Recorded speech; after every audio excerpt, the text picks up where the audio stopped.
Episode की शुरुआत होती है और हम देखते हैं कि जू अभी वहीं पर घर में होती है। वो वहाँ पर सारी चीज़ें कलेक्ट कर रही होती है जो भी फ़े ने उसे मंगवाया होता है। पर तभी वहाँ पर उसके भाई फ़ान को अंदर से कुछ आवाज़ें आती है, तो उसे लगता है कि पता नहीं उसके घर में अभी कौन घुस गया। इसलिए वो धीरे धीरे चल कर जा रहा होता है कि कोई भी होगा वो उसे मार मार कर उसकी अभी हालत ख़राब कर देगा। पर तभी अचानक से वहीं पर जू निकलती है और उसे देखकर वो भी डर जाता है और जू भी डर जाती है और उसके हाथ में जो अंडे होते हैं वो भी फूट जाते हैं। दरअसल वो वहाँ पर खाना बनाने के लिए रुक गई होती है कि वो खाना खा लेगी, उसके बाद ही जाएगी हॉस्पिटल। पर तब तक फ़ान आ जाता है और वो पकड़ी जाती है। फ़ान उसे कहता है कि वो यहाँ पर क्या कर रही है, तो वो बहाने बनाने लग जाती है। वो कहती है कि वो बस यहाँ से गुजर रही थी तो उसे भूख लगा, तो उसने सोचा कि खाना खा लेती हूँ फिर जाऊँगी। फ़ान कहता है कि उसे घर की चाबी कहाँ से मिली, तो वो कहती है कि तुम्हारी बहन ने ही तो मुझे दिया। वो बोल रही थी कि मैं आके हमेशा तुम्हें चेक कर लिया करूँ कि तुम्हें किसी चीज़ की परेशानी तो नहीं है। तो वो कहता है कि वो तो अभी अभी कुछ समय के लिए गई हुई है, तो वो इतनी ज़्यादा परेशान क्यों हुई कि मेरे लिए।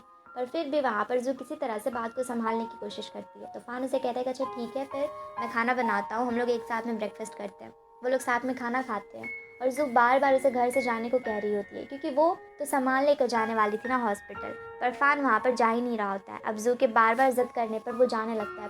पर तभी उसे वहाँ पर वो बैग दिख जाता है और वो सामान देकर समझ जाता है कि वे कहीं और ही है और वो अभी मिसली से मिलने के लिए नहीं गई है। अब वो उससे पूछने लग जाता है, तो जू को उसको हॉस्पिटल लेकर जाना ही पड़ता है। हम देखते हैं कि हॉस्पिटल में यहाँ पर डॉक्टर आते हैं और फ़े को देखते हैं और बोलते हैं कि वो बिल्कुल ठीक है, वो 1-2 दिन में वापस घर जा सकती है।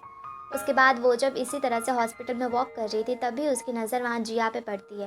वो देखती है कि वो एक पेशेंट खुद ब खुद व्हीलचेयर से उठ के चलने की कोशिश कर रही है, पर वो गिरने ही वाली होती है। तो जाके उसे जल्दी से फ़े वहाँ पर संभालती है और जिया से बातें भी करती है। फिर जिया उसे कहती है कि वो कुछ टाइम वॉक करना चाहती है, वो बहुत थक गई है और चाहती है कि थोड़ा घूम ले। तो फिर फ़े उसे अच्छे से अपने साथ में बाहर लेकर जाती है। वो लोग वहाँ पर बैठ के बातें करते हैं, जहाँ की जिया उसे बताती है कि उसका ब्रदर उसके लिए कितना ज़्यादा टेंस रहता है, हमेशा टेंशन ही लेते रहता है। वो हॉस्पिटल में है और उसका भाई तो हमेशा उससे मिलने के लिए भी आते रहता है।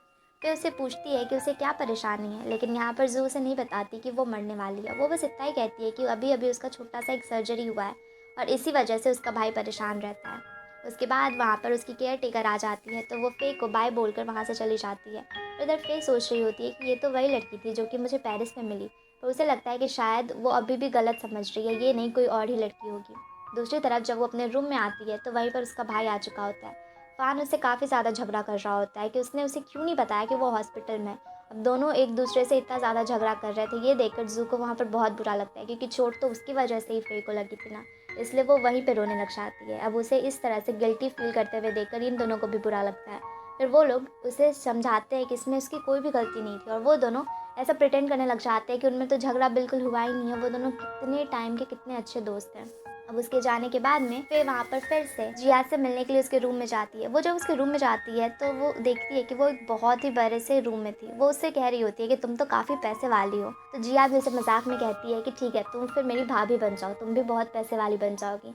जिस पे कि वो हंसने लग जाती है। फिर उसे कहती है कि उसका ऑलरेडी एक बॉयफ्रेंड है, इसलिए वो उसके भाई से नहीं मिलना चाहती। जिया भी वहाँ पर हंसने लगती है। फिर दोनों बैठ के काफ़ी देर तक बातें करते हैं, एक दूसरे के बारे में भी बताते हैं। उसके बाद फिर उसे बाय कह के जाने लग जाती है। वो कहती है कि वो थोड़ी देर के बाद फिर उससे मिलने के लिए आएगी जब वो फ्री होएगी। अब वो जब जाती है तो अपने रूम में जाके थोड़ी देर रेस्ट करने लग जाती है। दूसरी तरफ हम मिंग की मॉम को देखते हैं, जिनके साथ मिंग की जुलिंग बैठी हुई होती है। वो जुलिंग से कहती है कि उसे तो पता है ना कि वो हमेशा से जिया से कितना प्यार करती थी। बचपन में भी वो सबसे ज़्यादा हमेशा उससे ही प्यार करती थी। कुछ भी डिलीशियस बनाती थी तो सबसे ज़्यादा जिया को ही दिया करती थी।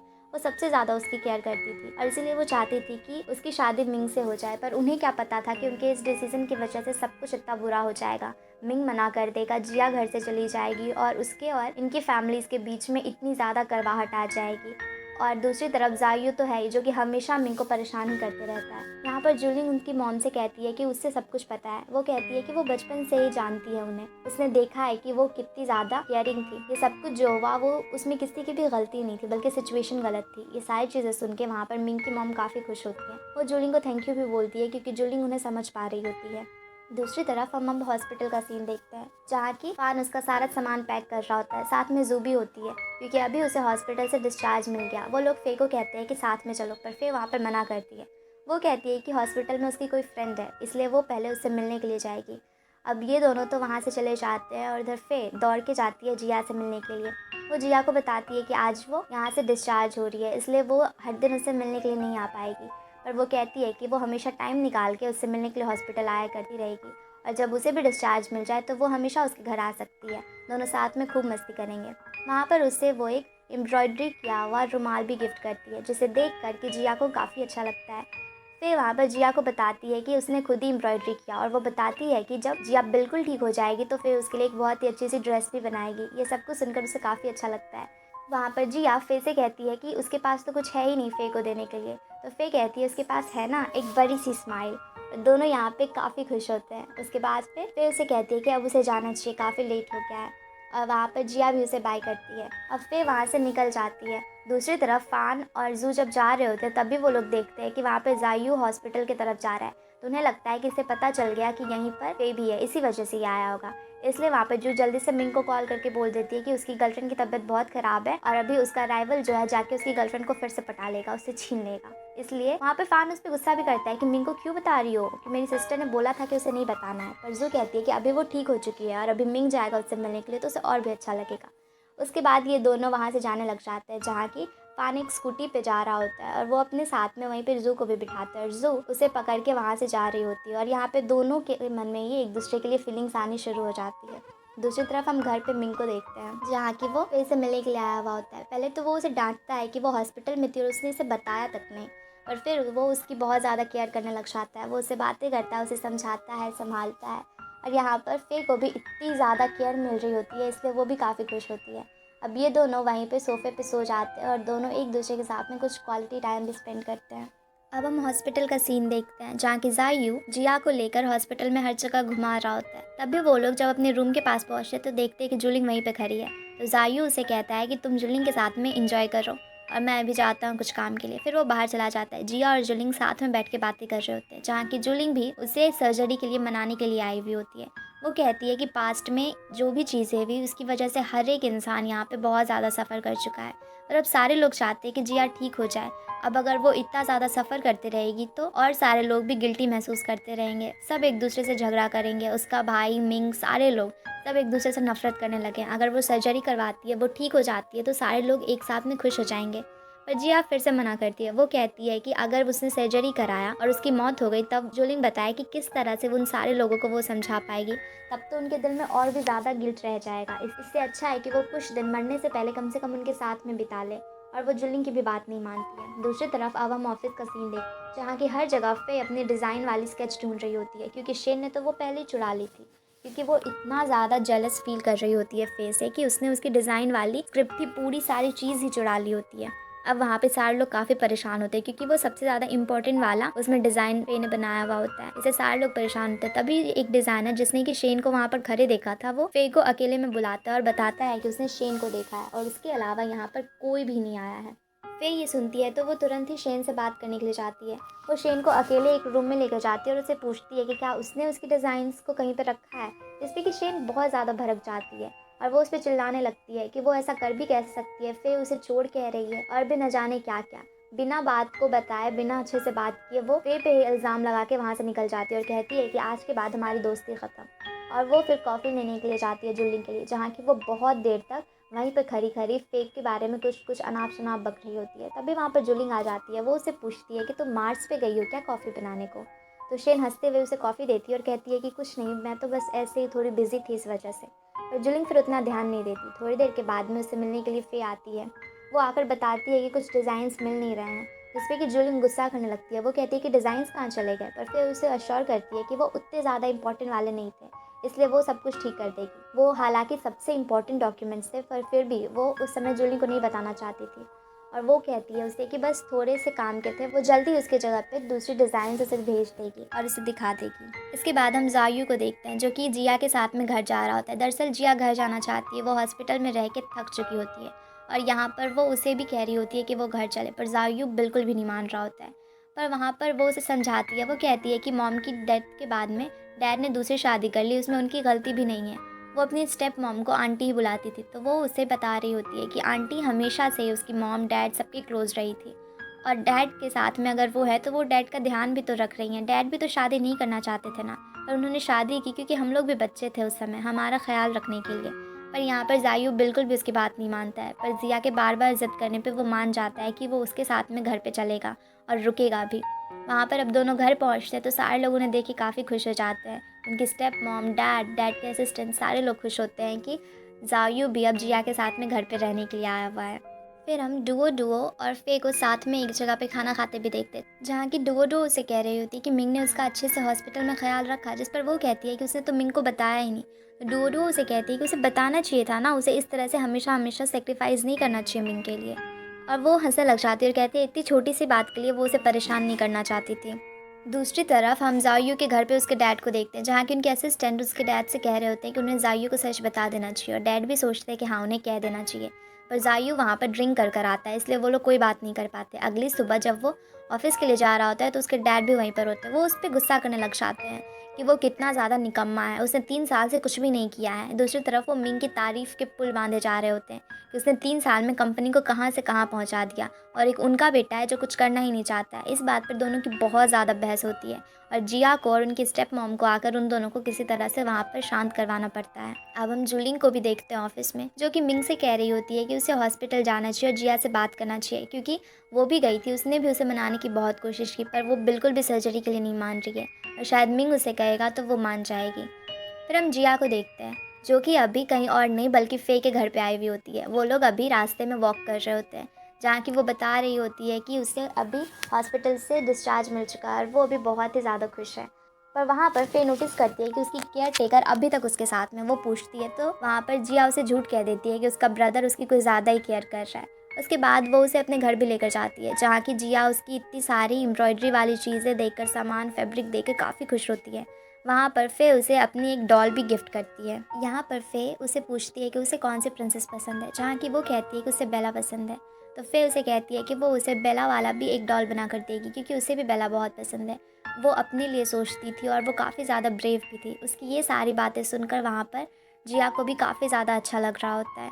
दूसरी तरफ अब हम जायू को देखते हैं, जो कि ऑफिस में होता है और लिंडा उससे बात कर रही होती है। लिंडा उसे कहती है कि अभी जायू को खुद पे ध्यान देना चाहिए, वो बिल्कुल भी काम पे ध्यान नहीं दे रहा और कंपनी को भी लॉस हो रहा है, उसे अपने आप को देखना चाहिए, उसने अपनी क्या हालत बना रखी है। जिस पर वो कहता है कि ठीक है फिर मुझे फायर कर दो, मुझे कहीं भी जॉब ढूंढने के लिए इतनी ज़्यादा परेशानी नहीं होगी। लिंडा उसे समझाती है कि उसके कहने का मतलब ये नहीं था, वो बस चाहती है कि जायू खुद को सही कर सके। पता नहीं उसके लाइफ में क्या चल रहा है, पर वो बहुत ही ज़्यादा परेशान हो चुका है। वो बस चाहती है कि इस तरह से वो अपनी ज़िंदगी ना बर्बाद कर ले।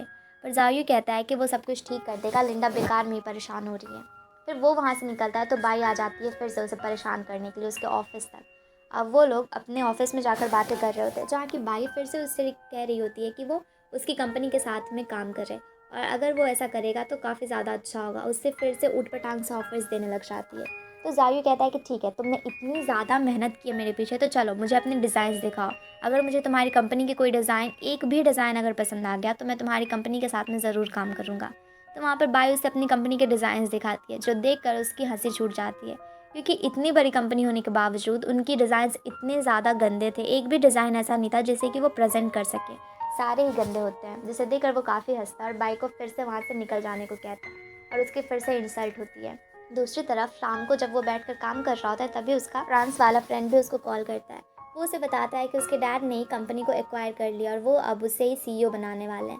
ये सारी बातें जानकर तो उसे काफ़ी गुस्सा आता है। वो अपने फ्रेंड को कहता है कि तुमने मुझे कभी ये बताना भी ज़रूरी नहीं समझा। मैं नहीं चाहता कि मैं अपने डैड के पैसे के दम पर इस कंपनी का सीईओ बनूं। मैं अपने टैलेंट के दम पे बनना चाहता था। तुम्हें ये सब कुछ मुझे पहले बताना चाहिए था। और ये सारी चीज़ें जानकर जायू बिल्कुल टूट ही जाता है। वो बहुत ड्रिंक करता है और घर आता है और अपने फादर से कहता है कि उन्होंने ऐसा क्यों किया। वो अपने दम पर वहाँ तक पहुँचना चाहता था, पर उन्होंने लोगों को ऐसा दिखा दिया कि पैसा हो तो वो कुछ भी कर सकते हैं। वो ऐसा नहीं चाहता था। यहाँ पर उसके डैड और उसकी फिर से बहस होने लग जाती है और दोनों ही झगड़ा करते हैं। जायू फिर से अगले दिन हॉस्पिटल में होता है, जहाँ उसे पता चलता है सारे डॉक्टर्स उसे यही कह रहे होते हैं कि अगर उसके सिस्टर ने जल्दी से जल्दी सर्जरी नहीं कराया तो फिर अब वो लोग उसे ज़्यादा दिन तक बचा नहीं पाएंगे। उसकी हालत बहुत ज़्यादा ख़राब है और वो इस तरह से बार बार सर्जरी को डिले कर रही है और भी ज़्यादा प्रॉब्लम में फंस रही है। ऐसे टाइम आ जाएगा जहाँ कि अब वो आगे सर्जरी भी नहीं करवा पाएगी और उसके पास बस एक ही चीज़ होगा, वो है मौत का इंतज़ार करना। इसके अलावा वो कुछ नहीं कर पाएगी।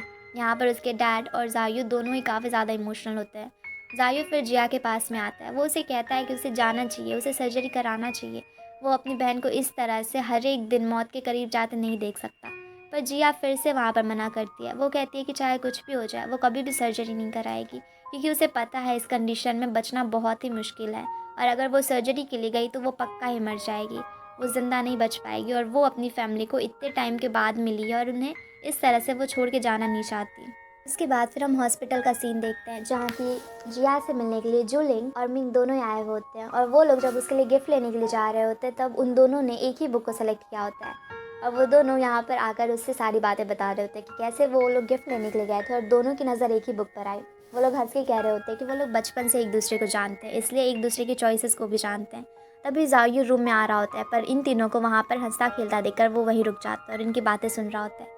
जहाँ की मिंग ये भी कहता है कि जब वो बिल्कुल ठीक हो जाएगी तो वो जायू से भी दोस्ती कर लेगा और देखना वो दोनों फिर से पहले की तरह बहुत अच्छे वाले दोस्त बन जाएंगे। जायू ये सारी बातें सुनता है और फिर वहाँ से चला जाता है।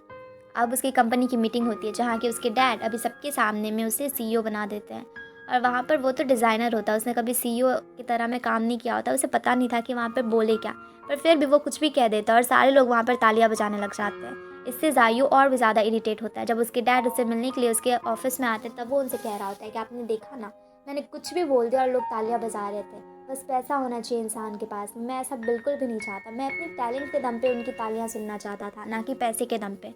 आपने अब बहुत गलत किया मेरे साथ में। पर उसके डैड उसकी बातों पर ध्यान नहीं देते और उसे बस अच्छे से काम करने को कहकर वहाँ से चले जाते हैं। उसके बाद हम देखते हैं कि इधर मिंग के डैड और जुलिंग के डैड दोनों में फिर से झगड़ा हो रहा होता है। वहाँ पे जुलिंग के डैड कह रहे होते हैं कि ये SCL वाली कंपनी के चक्कर में उन्होंने पूरी कंपनी को ही बर्बाद कर दिया है, वो लोग उसे एक्वायर नहीं कर पाएंगे, वो मियाँ कभी भी कॉन्ट्रैक्ट साइन नहीं करेगी और इसके चक्कर में पूरी की पूरी कंपनी की हालत ख़राब है, पूरे फंड्स इधर उधर चले गए हैं और अगर ये शो अगर हिट नहीं हुआ तो सब कुछ बर्बाद हो जाएगा। पर वहाँ पर मिंग के डैड उन्हें बार बार यही कह रहे होते हैं कि उन्हें अपने बेटे पे यकीन है और वो सब कुछ सही से कर लेगा, इसलिए वो ज़्यादा टेंशन ना लें। फिर से हम तायू को देखते हैं जो कि अभी लिंडा के साथ में बैठ के बातें कर रहा होता है और वो यहाँ पर अब फाइनली काम की तरफ मुड़ चुका था। वो कहता है कि वो भी मिंग से बात करेगा और जल्दी से जल्दी अपने मॉडल्स को वहाँ पर भेजेगा काम के लिए। लिंडा ये सुनकर और भी ज़्यादा खुश हो जाती है और कहती है कि वो इसी जायू को तो इतने टाइम से देखना चाह रही थी, पता नहीं ये साइड उसका कहाँ छिप गया था और वो बहुत खुश है कि वो काम में इतना ज़्यादा ध्यान दे रहा है। दूसरी तरफ हम मिंग को सारे डिज़ाइनर के साथ में बात करते देखते हैं। वो सारे फंड्स को इधर उधर सब में बांट देता है और फिर बताता है कि उन्हें किस तरीके से काम करना है और सारे लोग यहाँ पे बहुत ही ज़्यादा अच्छे से हार्डवर्क करने को रेडी होते हैं। दूसरी तरफ हम बाई को देखते हैं जो कि अपने असिस्टेंट पर चिल्ला रही होती है, उसे 1 सप्ताह के अंदर अंदर बहुत ही अच्छे वाले डिज़ाइन चाहिए और वो दिखा के रहेगी जायू और बाकी के सारे लोगों को कि डिज़ाइंस होते क्या हैं। और फिर बाई जब अपनी गाड़ी से जा रही होती है तभी उसकी नज़र हेटन पे पड़ती है, तो वो वहाँ पर देखने के लिए चली जाती है कि आखिर वो किससे मिलने के लिए यहाँ पर आया। वो देखती है कि वो किसी लड़की के साथ बात कर रहा है। दरअसल वो लड़की उसी गेमिंग कंपनी की मालकिन होती है और यहाँ पर हेटन बिजनेस के काम से वहाँ पर आया हुआ होता है। पर बाई यहाँ पर भी तमाशा शुरू कर देती है। वो कहने लगती है कि तुम मुझ पर चीट कर रहे थे, तुम इससे मिलने के लिए आए, और भी न जाने क्या क्या बोलने लगे, जिससे कि वो लड़की भी वहाँ पर परेशान हो जाती है। वो कहती है कि हम किसी और दिन बात करेंगे और वहाँ से चली जाती है। अब घर आकर हेटन उसे डांट रहा होता है। वो उसे कहता है कि तुम्हें पता भी था कि वो कौन है, फिर भी आके तुमने हंगामा कर दिया। तुम्हें एटलीस्ट पूछना तो चाहिए था कि मैं किस लड़की के साथ में हूँ, बिजनेस वाले काम कर रहे थे, इसके बावजूद भी तुमने ऐसा किया। और हेटन उस पर काफ़ी ज़्यादा गुस्सा होता है। दूसरी तरफ हम देखते हैं कि फे जब घर पर होती है तो उससे मिलने के लिए मिंग वहाँ पर चला जाता है। फे उसे कहती है कि वो इतनी रात में क्यों आया, तो वो कहता है कि वो उसे काफ़ी ज़्यादा मिस कर रहा था। अब वो फे के साथ में अंदर जाता है जहाँ की फे उसके लिए खाना बनाती है। दूसरी तरफ हम हॉस्पिटल में देखते हैं जहाँ की जिया से उसके फादर मिलने के लिए आए हुए होते हैं। वो उसे पूछ रहे होते हैं कि वो कौन सी बुक पढ़ रही है, तो जिया बताती है कि जो उसके लिए मिंग और जुलिंग लेकर आए हुए होते हैं। उसके डैड भी वहाँ पर उससे काफ़ी देर तक बातें करते हैं और दोनों बाप बेटी एक दूसरे से बात करके काफ़ी ज़्यादा खुश होते हैं। दूसरी तरफ हम घर का सीन देखते हैं जहाँ की मिंग वहाँ पर फे के बनाए खाने को खा रहा होता है और वो आधा कच्चा ही होता है, इसके बावजूद भी वो सारे नूडल्स को एकदम खुशी खुशी खा रहा होता है। और बाद में जब फे को बताता है तो फे उसे कहती है कि तुम्हें खाना ही नहीं चाहिए था। और फिर वो लोग हंसने लग जाते हैं। वो लोग वहाँ पर बहुत सारी बातें करते हैं और बहुत सारा क्वालिटी टाइम भी स्पेंड करते हैं। दूसरी तरफ हम फिर से हॉस्पिटल का सीन देखते हैं। जिया हॉस्पिटल में जब बुक पढ़ रही होती है तो उसे कुछ भी अच्छे से दिख नहीं रहा होता है, सब कुछ धुंधला धुंधला सा होता है, इसलिए वो नीचे उतरकर डॉक्टर के पास में बात करने के लिए जाने लग जाती है। पर तभी वो वहीं पे गिर जाती है और एक ग्लास भी उससे टूट जाता है और वो जब उस ग्लास को उठाने के लिए नीचे बैठती है तो उससे कुछ भी सही से नहीं दिख रहा होता है और इस वजह से उसने अपने हाथ में भी चोट लगा लिया होता है। हम फिर बाई को भी देखते हैं जो कि शेन से भी मिलती है। वहाँ पर वो शेन से कह रही होती है कि उसकी कंपनी को बहुत सारे डिज़ाइनर्स की बहुत जल्दी है, उन्हें कुछ डिज़ाइन चाहिए और इसलिए वो शेन से भी कह रही होती है कि वो उसके लिए भी तो काम करे। वो अपनी कंपनी नहीं छोड़ना चाहती तो मत छोड़े, पर कम से कम उसके साथ भी काम करे और उसे कुछ डिज़ाइंस बना के दे दे। लेकिन वहाँ पर वो मना कर देती है। शेन कहती है कि वो इतनी जल्दी इतने सारे डिज़ाइंस नहीं बना पाएगी और वो उससे नहीं हो पाएगा। ये कहकर वो वहाँ से चली जाती है। दूसरी तरफ हम फे को देखते हैं जिसका कि मूड बहुत ही ज़्यादा ख़राब होता है। फ़ान उसके लिए बहुत ही टेस्टी सा ब्रेकफास्ट भी बनाता है, पर फिर भी वो नखरे कर रही होती है और काफ़ी गुस्से में होती है। फ़ान उससे कहता है कि मुझे नहीं लगता कि तुम्हारे पीरियड्स अभी आए होंगे, फिर तुम इतना ज़्यादा नखरा क्यों कर रही हो। वो कहती है कि आ गया मेरे पीरियड्स, मैं पागल हो चुकी हूँ, तुम मुझसे कुछ भी मत बोलो। तभी उसकी डोरबेल बजती है। वो देखने के लिए जाती है तो दरअसल ये कोई और नहीं बल्कि मिंग होता है। और पिछली रात वो उसे कह रहा होता है कि उसे पता नहीं कि कल क्या स्पेशल है, जब बार बार फे उससे पूछ रही होती है क्योंकि वो उसे सरप्राइज़ देना चाहता था। अब वो वहाँ पर आकर कहता है कि आज उनके डेटिंग का 200 डे पूरा हो गया है और इस वजह से वो उसके साथ में घूमने जाने वाला है। उससे वो काफ़ी ज़्यादा खुश हो जाती है। वो उसे कहती है कि वो वेट करे, वो जल्दी से तैयार होकर आ रही है, पर वो 1 घंटे तक तैयार ही होते रह जाती है और बेचारा खरा खरा परेशान होता है। पर थोड़ी देर के बाद फिर बहुत ही अच्छे से तैयार होकर नीचे आती है, पर उससे पहले मिंग को कॉल आ जाता है हॉस्पिटल से, क्योंकि सारे लोग वहाँ पर, जायू, उसके डैड, सारे लोग वहाँ पर होते हैं और सबको जिया की हालत पता चलती है। डॉक्टर उनको बताते हैं कि जिया सर्जरी नहीं करवा रही है, इस वजह से उसकी तबीयत इतनी ज़्यादा ख़राब हो गई है और अब तो उसे कुछ भी दिखाई भी नहीं दे रहा है और पता नहीं आगे क्या होगा, इसलिए उसे जल्दी से जल्दी सोचना चाहिए। अब यहाँ पर उसके डैड कॉल करके मिंग को बता देते हैं, इसलिए मिंग जल्दी से वहाँ पर चला जाता है। वो फे को मैसेज कर देता है कि सॉरी, कुछ बहुत जल्दी का काम आ गया। फे यहाँ पर बहुत ही अच्छे से तैयार होकर आई थी, पर मिंग तो चला गया था, इसलिए वो चुपचाप जाने लग जाती है। पर तभी वो सोचती है कि डुओ के साथ में बाहर जाके खाना क्यों ना खाया जाए, इसलिए वो डुओ के साथ में खाने के लिए चली जाती है। उधर हॉस्पिटल में सारे लोग काफ़ी परेशान होते हैं जिया को लेकर और यहाँ पर मिंग भी आता है। वो जिया से बात करता है, वो जिया को समझाने की भी कोशिश करता है कि वो अपनी ज़िद छोड़ दे और सर्जरी करवा ले, पर फिर भी जिया उसकी बात नहीं मान रही होती, वो किसी की भी बात नहीं मान रही होती है। अब यहाँ पर जब हॉस्पिटल में ये सारी चीज़ें चल रही होती है तो वहाँ पर डुओ के साथ में वे आराम से खाना खा रही होती है। डुओ से कहती है कि आखिर इतना ज़्यादा भी क्या इंपॉर्टेंट हो गया कि वो अचानक से तुम्हें तैयार होने को बोल के छोड़ के भी चला गया। डुओ से कहती है कि पक्का उसका चक्कर चल रहा होगा किसी दूसरी लड़की के साथ में। वो फे से कहती है कि तुम्हें इतना ज़्यादा भी ट्रस्ट उस पर नहीं करना चाहिए और पता लगाओ कि आखिर चल क्या रहा है, पर फे उसकी बातें सुन के बस हंसे ही जा रही होती है। वो कहती है कि डुओ तुम बेकार में इतनी ज़्यादा टेंशन ले रही हो, ऐसा कुछ भी नहीं है और वो मुझे चीट नहीं करेगा। उसके बाद वो लोग बाहर आते, साथ में खाना भी खाते हैं। तभी मिंग उसे कॉल भी करता है और मिंग से उसकी बातें भी होती है। फिर फे अपनी इसी पिक्चर को पोस्ट भी कर देती है।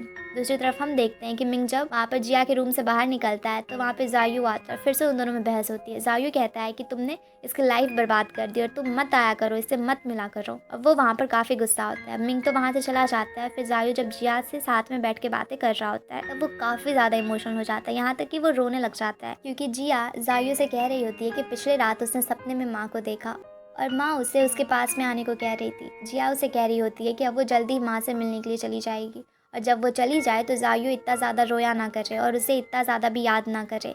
जायू उसकी ये सारी बातें सुनकर बहुत ही ज़्यादा इमोशनल हो जाता है। वो कहता है कि वो बेकार में ही ऐसा सब कुछ सोच रही है, ऐसा कुछ भी नहीं होगा और माँ उससे अब नहीं छीनेगी।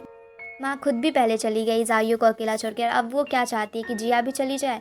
वो कहता है कि वो कभी ऐसा होने नहीं देगा और वो कुछ भी करेगा और उसे ठीक करवाएगा और वो इसके लिए कुछ भी कर सकता है। फिर जब वो जिया को रूम में छोड़ के आता है तो वो इन सारी चीज़ों को सोच के और भी ज़्यादा दुखी हो रहा होता है। तभी वो देखता है कि फे ने एक पोस्ट डाली हुई है। वो वहाँ पर अकेले कहीं पे कुछ खाने के लिए गई हुई होती है और उसके साथ में आज होता भी नहीं है मिंग, उसने ये लिखा हुआ होता है। तभी जायू देखता है कि वो कहीं पे कुछ खाने के लिए गई हुई है और फे के साथ में मिंग भी नहीं है, वो अकेले में एंजॉय कर रही है।